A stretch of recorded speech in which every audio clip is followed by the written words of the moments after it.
नमस्कार दर्शक बंधु आपणकर जदि बिछा राशि होइथाए तेबे एही भिडियोटी आपण मानक पई बहुत अधिक गुरुत्वपूर्ण रहिछि कारण एही मार्च मास प्रारंभरू माने 3 तारिख दोल पूर्णिमा दिन हेबाकु जाउछि भयंकर चंद्रग्रहण एवं एहा पूर्ण चंद्रग्रहण हेबा पई जाउछि जहा आपणक पई बहुत अधिक प्रभावशाली रहिबा पई जाउछि।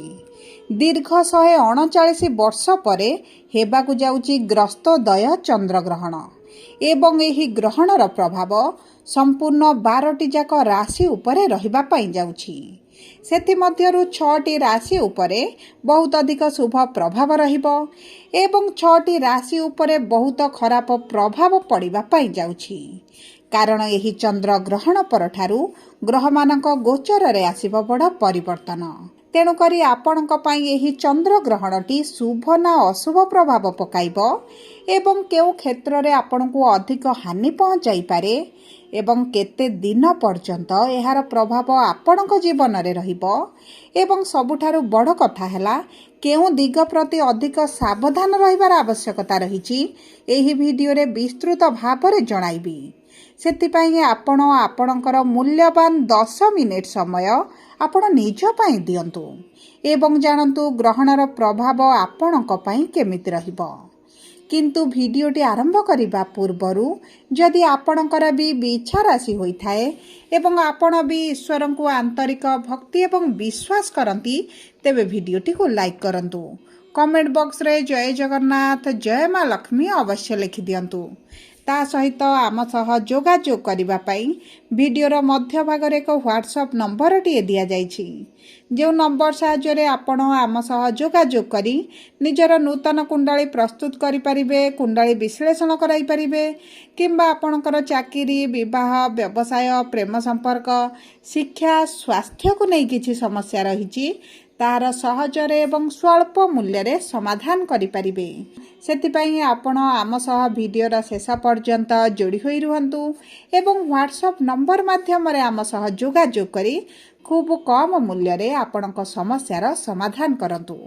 एबे आसंतु कार्यक्रमटी को आगो को बढ़ाइबा एवं जानिबा बिछा राशिर व्यक्ति विशेषक उपरे एही ग्रहणर प्रभावटी केमिति रहिबो। ता सहित दर्शक बंधु आपणकर जदि बिछा लग्न होइथाए आपणकर राशि जहाँ भी हेइथाउ एही लग्न अनुसार मध्य आपणक उपरे प्रभाव पड़िबा पाई जाउछि।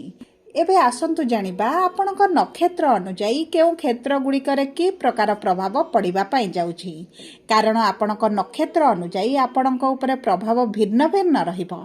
तेबे सर्वप्रथमे जानिबा विशाखा बिछा राशि बा 16/8 बिछा राशिर व्यक्ति विशेषक उपरे एही ग्रहण ठारू आगामी 2 मास पर्यंत किभଳି परिस्थिति रहिबो केउ क्षेत्र रे उच्च नीच परिस्थिति देखा जिवो।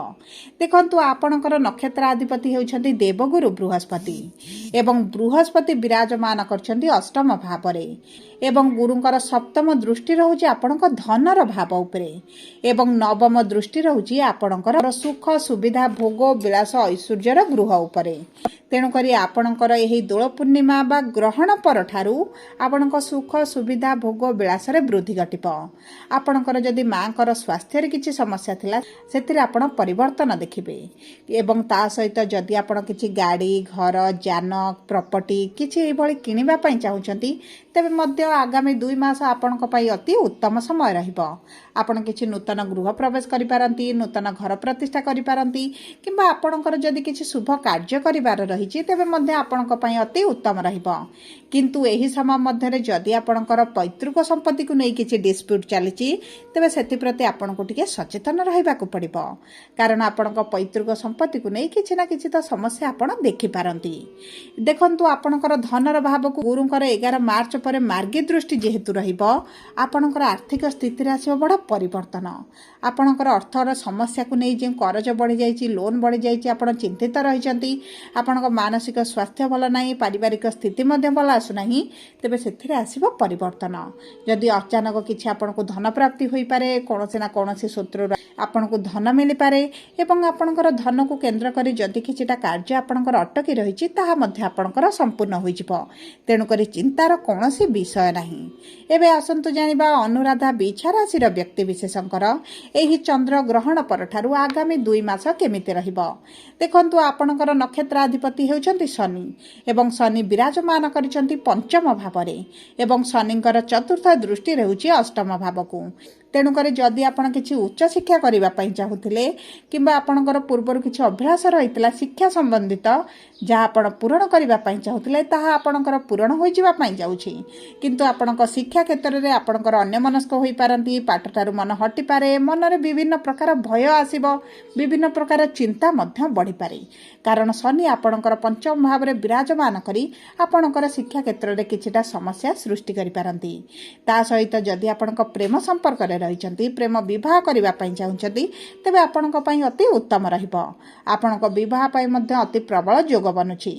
ଏବଂ ଯଦି ଆମେ ଦେଖିବା ଆପଣଙ୍କର ଦ୍ୱିତୀୟ ବିବାହର ଯୋଗକୁ, ତେବେ ମଧ୍ୟ ଆପଣଙ୍କର ଏହି ଗ୍ରହଣ ପରେ ବହୁତ ଭଲ ସ୍ଥିତି ରହିବ। ଏବଂ ତାହା ସହିତ ଯଦି ଆପଣଙ୍କର ପେଟରେ କିଛିଟା ସମସ୍ୟା ରହିଛି, ଗ୍ୟାସ୍ ଡାଇଜେସନରେ ସମସ୍ୟା, ତେବେ ସେଥିପ୍ରତି ମଧ୍ୟ ଆପଣ ଟିକେ ସଚେତନ ରହିବେ, ନଚେତ ଆପଣଙ୍କର ପୁରୁଣା ସ୍ୱାସ୍ଥ୍ୟ ସମସ୍ୟା କିଛିଟା ବଢ଼ିପାରେ। ଏବେ ଆସନ୍ତୁ ଜାଣିବା ଜ୍ୟେଷ୍ଠା ବିଛା ରାଶିର ବ୍ୟକ୍ତିବିଶେଷଙ୍କର ଏହି ଗ୍ରହଣ ପରଠାରୁ ଆଗାମୀ 2 ମାସ କେମିତି ରହିବ। ଦେଖନ୍ତୁ, ଆପଣଙ୍କର ନକ୍ଷତ୍ରାଧିପତି ହେଉଛନ୍ତି ବୁଧ ଏବଂ ବୁଧ ବିରାଜମାନ କରିଛନ୍ତି ଆପଣଙ୍କର ଚତୁର୍ଥ ଭାବରେ ଏବଂ ବୁଧଙ୍କର ସପ୍ତମ ଦୃଷ୍ଟି ରହୁଛି ଆପଣଙ୍କ କର୍ମକ୍ଷେତ୍ରକୁ।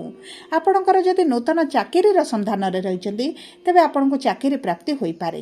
ଏବଂ ଏହି ଗ୍ରହଣ ପରେ ଯଦି ଆପଣଙ୍କର କିଛି ପରୀକ୍ଷା ରହିଛି, ଇଣ୍ଟରଭ୍ୟୁ ଏଣ୍ଟ୍ରାନ୍ସ ରହିଛି ସରକାରଙ୍କ ସମ୍ବନ୍ଧିତ ସରକାରୀ ଚାକିରି ପାଇଁ, ତେବେ ଆପଣଙ୍କୁ ନିଶ୍ଚିତ ଭାବରେ ଉତ୍ତମ ଫଳ ପ୍ରାପ୍ତି ହେବ। ଆପଣଙ୍କ ସରକାରୀ ଚାକିରି ପାଇଁ ମଧ୍ୟ ପ୍ରବଳ ଯୋଗ ବନୁଛି। କିମ୍ବା ଯଦି ଆପଣ ପ୍ରାଇଭେଟ୍ ଚାକିରି ପାଇଁ ଚେଷ୍ଟା କରୁଛନ୍ତି, ତେବେ ମଧ୍ୟ ଆପଣଙ୍କ ପାଇଁ ଅତି ଉତ୍ତମ ରହିବ। ଆପଣଙ୍କ ଚାକିରିରେ ଆପଣ ପ୍ରମୋସନ ଦେଖିପାରନ୍ତି, ଦରମା ବୃଦ୍ଧି ହୋଇପାରେ, କିମ୍ବା ଆପଣଙ୍କର ପୂର୍ବରୁ ଯଦି ଚାକିରିରେ କିଛିଟା ସମସ୍ୟା ଚାଲିଥିଲା, ଆପଣ ସେଥିପାଇଁ ବହୁତ ଅଧିକ ଚିନ୍ତିତ ରହୁଥିଲେ, ତେବେ ସେହି ସମସ୍ୟା ଗୁଡ଼ିକ ଦୂର ହୋଇଯିବ। ଆପଣଙ୍କର ଯେଉଁ ଶତ୍ରୁ ବୃଦ୍ଧି ଘଟିଛନ୍ତି କର୍ମକ୍ଷେତ୍ରରେ, ସେମାନେ ମଧ୍ୟ ଆପଣଙ୍କ ଠାରୁ ଦୂରତା ବନାଇବେ। ଆପଣଙ୍କ ମାନ ସମ୍ମାନ ବଢ଼ିପାରେ, ଆପଣଙ୍କୁ କିଛିଟା ଉପହାର ମିଳିପାରେ, କିଛିଟା ଆୱାର୍ଡ଼ ମିଳିପାରେ, ଆପଣଙ୍କୁ ସମ୍ମାନିତ ମଧ୍ୟ କରାଯାଇପାରେ। ତାହା ସହିତ ଦେଖନ୍ତୁ, ଆପଣ ଯଦି ବିଦେଶ ଯିବା ପାଇଁ ଚାହୁଁଥିଲେ କିମ୍ବା ଆପଣ ବିଦେଶରେ ରହିଥିଲେ, ତେବେ ମଧ୍ୟ ଆପଣଙ୍କ ପାଇଁ ଅତି ଉତ୍ତମ ସମୟ ରହିଛି। ଆପଣ କିଛି ତୀର୍ଥଯାତ୍ରା କରିପାରନ୍ତି କିମ୍ବା ଆପଣ କିଛି ଦୂରଯାତ୍ରା କରିବା ପାଇଁ ଚାହୁଁଥିଲେ ତାହା ମଧ୍ୟ କରିପାରନ୍ତି। ଯେଉଁ ବ୍ୟକ୍ତିମାନେ ଅନଲାଇନ୍ ରିଲେଟେଡ୍ କାର୍ଯ୍ୟ କରୁଛନ୍ତି କିମ୍ବା ଆପଣ ବିଦେଶ ସମ୍ବନ୍ଧିତ କିଛି କାର୍ଯ୍ୟ କରୁଛନ୍ତି, ବିଶେଷ ଭାବରେ ଆପଣ ଯଦି ବୈଦେଶିକ ମୁଦ୍ରା ରୋଜଗାର କରୁଛନ୍ତି, ତେବେ ତ ଆପଣଙ୍କ ପାଇଁ ବହୁତ ଅଧିକ ଶୁଭଦାୟକ ରହିବ। ଏହି ଗ୍ରହଣ ପରେ ଆଗାମୀ 2 ମାସ ମଧ୍ୟରେ ଆପଣଙ୍କୁ ଆଶାଠାରୁ ଅଧିକ ସଫଳତା ମଧ୍ୟ ପ୍ରାପ୍ତ ହେବ। ଏବେ ଆସନ୍ତୁ ଜାଣିବା ଯେଉଁ ବ୍ୟକ୍ତିମାନଙ୍କର ବିଛା ଲଗ୍ନ ହୋଇଛି, ସେମାନଙ୍କ ଉପରେ ଏହି ଗ୍ରହଣର ପ୍ରଭାବଟି କିଭଳି ରହିବ। ଦେଖନ୍ତୁ, ବିଛା ଲଗ୍ନର ବ୍ୟକ୍ତିବିଶେଷଙ୍କର ଚତୁର୍ଥ ଭାବରେ ଗ୍ରହଣ ଲାଗିବା ପାଇଁ ଯାଉଛି ଏବଂ ଚତୁର୍ଥ ଭାବ ହେଉଛି ଆପଣଙ୍କ ମାଙ୍କର ସୁଖ ସୁବିଧା ବୈଭବ, ଆପଣଙ୍କ ଜୀବନରେ କିଛିଟା ସମୃଦ୍ଧିର ଭାବ ହୋଇଥାଏ। ତେଣୁକରି ଏହି ଗୃହରେ ଯେତେବେଳେ ଗ୍ରହଣ ଲାଗୁଛି, ଆପଣ ନିଜ ଗୃହଠାରୁ କିଛି ଦୂରକୁ ଯାଇପାରନ୍ତି କିମ୍ବା ଗୃହଠାରୁ ଦୂରରେ ରହି କିଛି କାର୍ଯ୍ୟ ଆରମ୍ଭ କରିପାରନ୍ତି, ଘରେ ଆପଣ ଚେଞ୍ଜ କରିପାରନ୍ତି, ନୂତନ ଜାଗା କିଣି ସେଠାକୁ ସିଫ୍ଟ ହୋଇପାରନ୍ତି, ଚାକିରିରେ କିଛିଟା ପରିବର୍ତ୍ତନ ଆପଣଙ୍କର ଆସିପାରେ। ତାହା ସହିତ ବିଶେଷ ଭାବରେ ଆପଣଙ୍କ ମାଙ୍କ ସହିତ ଆପଣଙ୍କ ସମ୍ପର୍କରେ ମଧୁରତା ଆସିବ।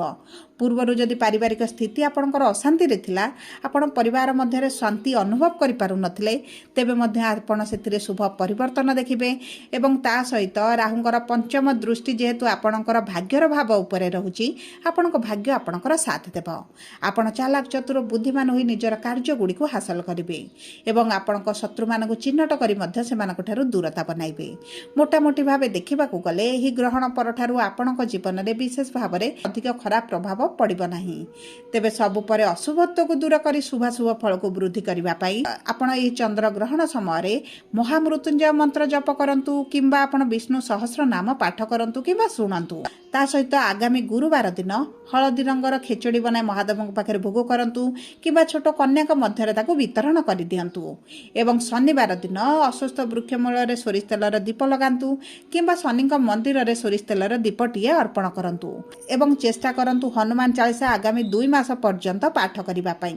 ଆପଣଙ୍କର ଅଧିକାଂଶ ଅଶୁଭତ୍ୱ ଦୂର ହୋଇଯିବ। ଯଦି ଆପଣଙ୍କର ବିଛା ରାଶି ହୋଇଥାଏ, ଭିଡ଼ିଓଟି କିଭଳି ଲାଗିଲା କମେଣ୍ଟ ବକ୍ସରେ ଲେଖି ଜଣାନ୍ତୁ। ଯଦି ଆପଣଙ୍କ ପ୍ରିୟଜନଙ୍କର ବିଛା ରାଶି ହୋଇଥାଏ, ଭିଡ଼ିଓଟି ତାଙ୍କ ସହିତ ସେୟାର କରନ୍ତୁ।